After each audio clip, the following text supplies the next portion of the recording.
Operation ಸಿಂಧೂರ ಇಡೀ ಪಾಕಿಸ್ತಾನದ ಬುಡವನ್ನೇ ಅಲುಗಾಡಿಸಿ ಬಿಟ್ಟಿದೆ. ಈ ಸಂದರ್ಭದಲ್ಲಿ ಇದೆಲ್ಲವನ್ನ ನೋಡ್ತಾ ಇದ್ರೆ ಭಾರತ ಮತ್ತು ಪಾಕಿಸ್ತಾನದ ನಡುವೆ ಯುದ್ಧ ನಡೆದೇ ಬಿಡುತ್ತಾ ಅನ್ನೋ ಪ್ರಶ್ನೆ ಸಹಜವಾಗಿ ಮೂಡ್ತಾ ಇದೆ. ಭಾರತ ಮತ್ತು ಪಾಕಿಸ್ತಾನ ಯುದ್ಧ ನಡೆದ್ರೆ ಭಾರತದ ಯಾವೆಲ್ಲ ನಗರಗಳು ಪಾಕಿಸ್ತಾನದ ಟಾರ್ಗೆಟ್ ಆಗಿರ್ತವೆ? ಹಾಗಾದ್ರೆ ನಮ್ಮ ಬೆಂಗಳೂರು ಎಷ್ಟರ ಮಟ್ಟಿಗೆ ಸೇಫ್? ಯುದ್ಧ ನಡೆದಿದ್ದೇ ಆದ್ರೆ ಬೆಂಗಳೂರನ್ನ ಉಡಾಯಿಸುವಂತ ಮಿಸೈಲ್ ಪಾಕಿಸ್ತಾನದ ಬಳಿ ಇದೆಯಾ? ಪಾಕಿಸ್ತಾನ ಏನ್ ಮಾಡುತ್ತೆ ಹಾಗಾದ್ರೆ? ಇದೆಲ್ಲದರ ಬಗ್ಗೆ ಈ ಒಂದು ಬುಲೆಟಿನ್ ನಲ್ಲಿ ಗಮನಿಸ್ತಾ ಹೋಗೋಣ.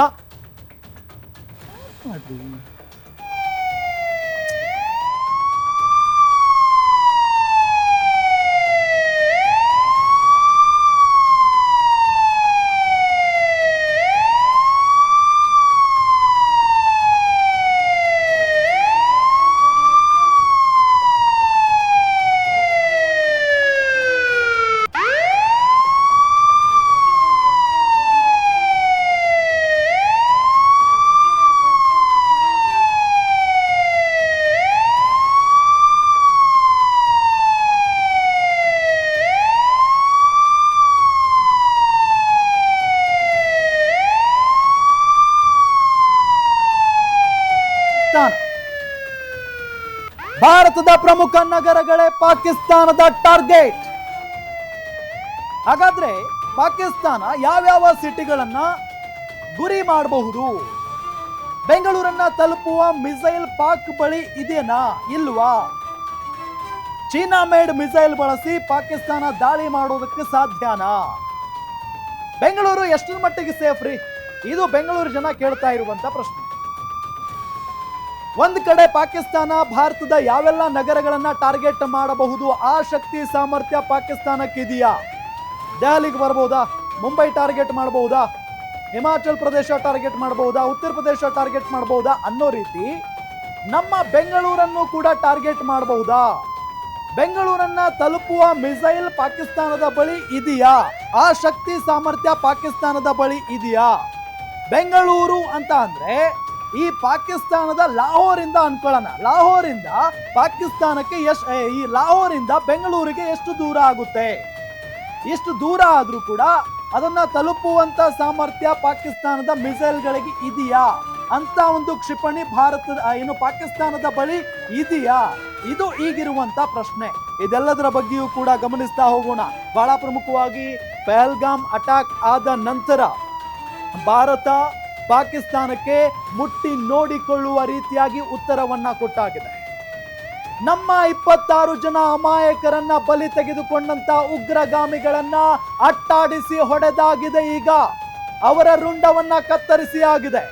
ಇದೆಲ್ಲದರ ನಡುವೆ ಪಾಕಿಸ್ತಾನವೂ ಕೂಡ ನಾವೇನು ಕಡಿಮೆ ಇಲ್ಲ, ಭಾರತವನ್ನ ದಿಟ್ಟವಾಗಿ ಎದುರಿಸ್ತೀವಿ ಅನ್ನೋ ನಿಟ್ಟಿನಲ್ಲಿ ಹೇಳಿಕೆಯನ್ನ ಕೊಡ್ತಾ ಇದ್ದಾರೆ. ಹಾಗಾದ್ರೆ ಇಂಡೋ ಪಾಕ್ ಯುದ್ಧ ನಡೆದೇ ಬಿಡುತ್ತಾ? ಇಂಡಿಯಾ ಪಾಕಿಸ್ತಾನ ಯುದ್ಧ ನಡೆದ್ರೆ ಯಾರಿಗೆ ಲಾಭ ಯಾರಿಗೆ ನಷ್ಟ ಅನ್ನೋದರ ಬಗ್ಗೆ ನಾವು ಈಗಾಗಲೇ ಈ ಹಿಂದೆ ಚರ್ಚೆಯನ್ನ ಕೂಡ ನಡೆಸಿದ್ದೇವೆ. ಈಗ ನಾವಿರುವಂತ ಬೆಂಗಳೂರು ಇಂಡೋ ಪಾಕಿಸ್ತಾನ ಯುದ್ಧ ನಡೆದ್ರೆ ಎಷ್ಟರ ಮಟ್ಟಿಗೆ ಸೇಫ್ ಆಗುತ್ತೆ? ಬೆಂಗಳೂರನ್ನ ರೀಚ್ ಮಾಡಬಲ್ಲಂತ ಮಿಸೈಲ್ ಪಾಕಿಸ್ತಾನದ ಬಳಿ ಇದೆಯಾ ಇಲ್ವಾ? ಅಷ್ಟೊಂದು ಶಕ್ತಿ ಸಾಮರ್ಥ್ಯ ಪಾಕಿಸ್ತಾನಕ್ಕೆ ಇದೆಯಾ? ಇದೆಲ್ಲದರ ಬಗ್ಗೆ ನಾವು ಗಮನಿಸ್ತಾ ಹೋಗೋಣ ಈ ಒಂದು ಸಂದರ್ಭದಲ್ಲಿ. ಈಗ ಪ್ಲೇ ಮಾಡಿ. ಇಂಡೋ ಪಾಕಿಸ್ತಾನ ಯುದ್ಧ ನಡೆದ್ರೆ ಏನಾಗುತ್ತೆ ಹಾಗಾದ್ರೆ? ಬಹಳ ಪ್ರಮುಖವಾಗಿ ಪಾಕಿಸ್ತಾನದಿಂದ ಬೆಂಗಳೂರು ಅಥವಾ ಪಾಕಿಸ್ತಾನದ ಲಾಹೋರ್ನಿಂದ ಬೆಂಗಳೂರು ಎಷ್ಟು ದೂರ ಇದೆ? 2088 ಕಿಲೋಮೀಟರ್ ದೂರ ಇದೆ. 2088 ಕಿಲೋಮೀಟರ್ ದೂರ ಇದೆ ಪಾಕಿಸ್ತಾನದ ಲಾಹೋರ್ನಿಂದ ಬೆಂಗಳೂರು. ಇದನ್ನ ತಲುಪಬಲ್ಲಂತ ಕ್ಷಿಪಣಿ ಪಾಕಿಸ್ತಾನದ ಬಳಿ ಇದೆಯಾ? ಶಾಹಿನ್ 3 ಇದು ಅವರ ಬಳಿ ಇರುವಂತ ಪ್ರಬಲವಾದಂತ ಒಂದು ಅಸ್ತ್ರ ಅಂತ ಹೇಳಿ ತಿಳಿದವರು ಹೇಳುತ್ತಾರೆ. ಬಹಳ ಪ್ರಮುಖವಾಗಿ ಮಾಜಿ ಯೋಧರು ಕೂಡ.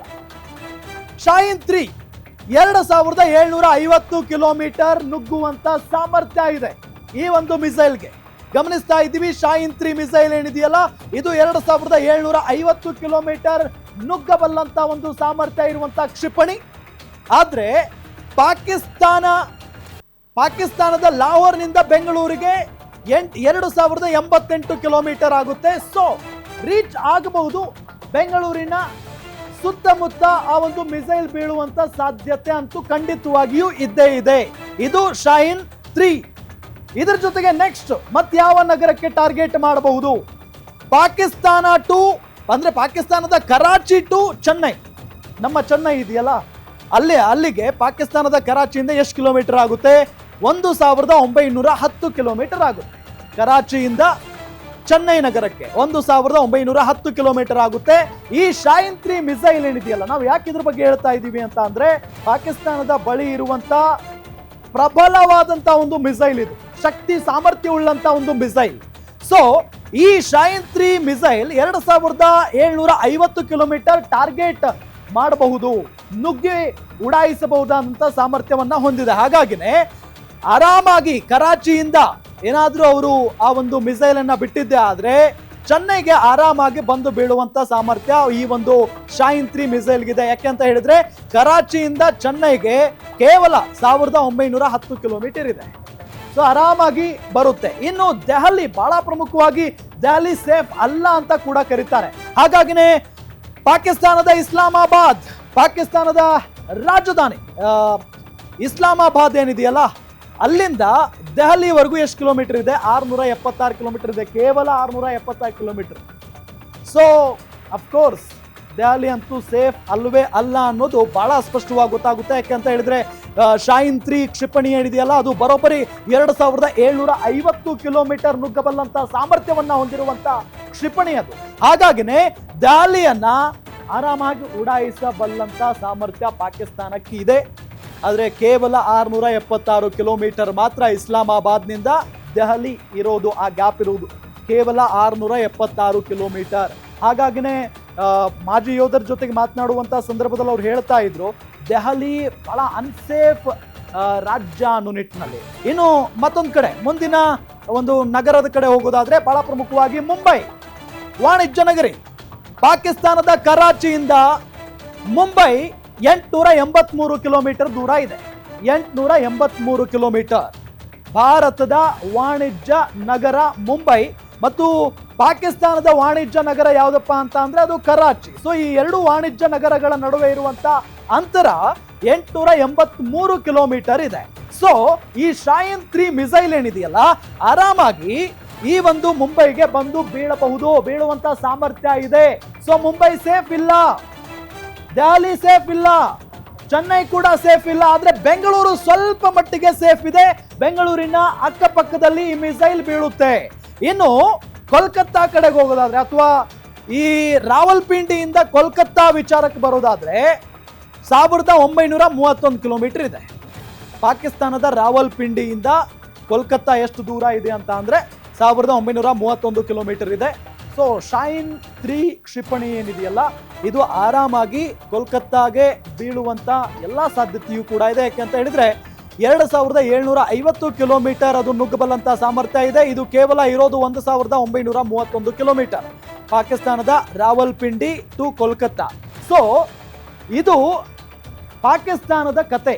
ಅಂದ್ರೆ ಪಾಕಿಸ್ತಾನದ ಈ ಒಂದು ಶಾಹಿನ್ 3 ಮಿಸೈಲ್ ಅನ್ನ ಯೂಸ್ ಮಾಡಿಕೊಂಡು ಭಾರತದ ಯಾವ್ಯಾವ ನಗರಗಳ ಮೇಲೆ ದಾಳಿಯನ್ನ ಮಾಡುವಂತ ಸಾಧ್ಯತೆ ಇದೆ ಅನ್ನೋದನ್ನ ಇಷ್ಟೊತ್ತು ನಾವು ಗಮನಿಸಿದ್ವಿ.